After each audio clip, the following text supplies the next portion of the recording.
Alright, hello and welcome to another Why Would You. So, today we're going to be talking about the Dark Split Sword. So, I'm not going to lie, when this weapon originally came out, it was complete dog shit and not worth the fucking materials it's made out of. But, it has since been buffed, which is very good news. So let's talk about it.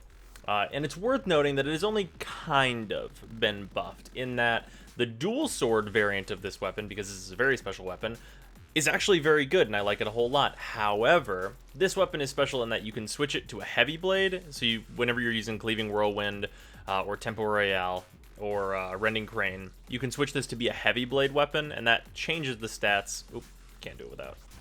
There we go. That changes the stats, and it changes them generally greatly for the worse, because it lowers the critical chance by 15%, which is abysmal. However, it does raise the status chance by 10%, which does not matter at all because heavy blades are very slow. Because as you can see, it also lowers the attack speed quite a bit. Although this weapon is modified by Excalibur's passive, so this is higher than it actually goes to. As we saw before, it's actually 1.17, but it's basically just a huge downside to have this in the heavy blade format no matter what. Because that extra status that you get doesn't really matter whenever your weapon is slower, because having a faster weapon will end up getting you more status anyway. Which figures. And, if you have it in this mode, it's a really nice critical weapon. As you can see, it has 2.5 critical multiplier, which is just a little bit higher than normal. Not as high as some of the dual swords that are, like, really crazy, but totally acceptable for how much base damage this weapon has. And in general, this weapon is just really fucking good now. It's competitive with the other dual swords. For example, the Dual Commas Prime. You can see the comparison here. This is, of course, pure radiation. It's only element, so that's kind of an advantage-disadvantage depending on the situation you're in. Although it does have quite a bit of the radiation damage.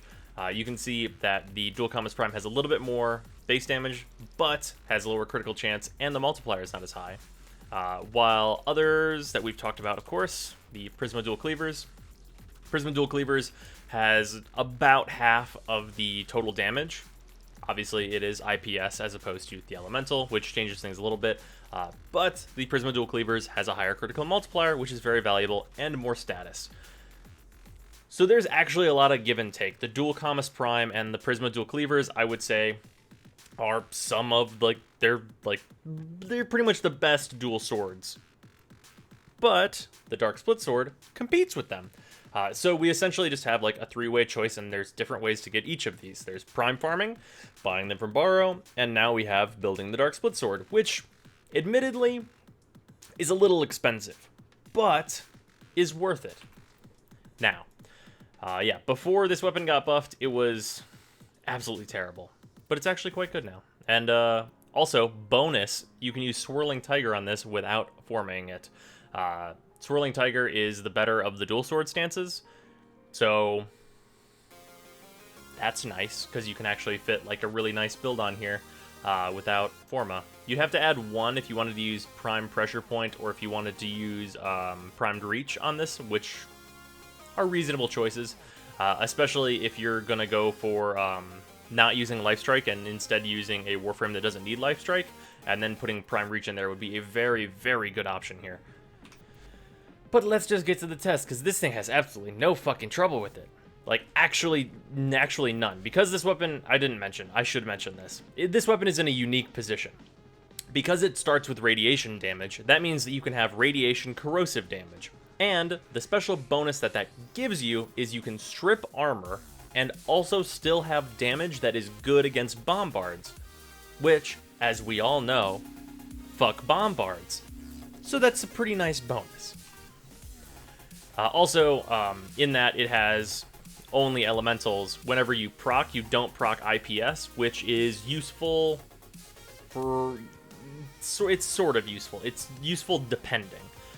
This weapon's not super concerned about procs, but being able to strip armor or confuse them only is still nice. So let's get this started. Because, like I said, not difficult for this weapon.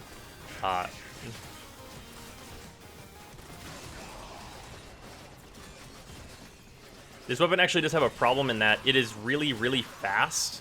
And whenever you're using Swirling Tiger, it is higher DPS, but it's actually kind of hard to use the pause combo, which is the one you want to be using. Or I should say it's hard not to use the pause combo if you don't want to use it, because it kind of just goes. Like, you attack so fast once your Berserker gets going that you kind of don't get a choice, because it's registering the pause, like, always. Like, there's always a pause because of your attack speed being so hilariously high. That may only be present with Excalibur, but it felt like it was happening whenever I was using these with Chroma for a while, so yeah. But yeah, as you can see, these fuck shit up. These weapons will absolutely, they fuck shit up. Like, I just vaporized the enemies as I got to them. They are quite good. Post-buff these is real fucking nice. And I think because of how they look visually, they might be my new preferred dual swords? Not sure. The dual Kama skin is very, very nice. But yeah, these weapons are quite good. They're worth the cost now, which is all I can really ask for. I'll see you guys tomorrow.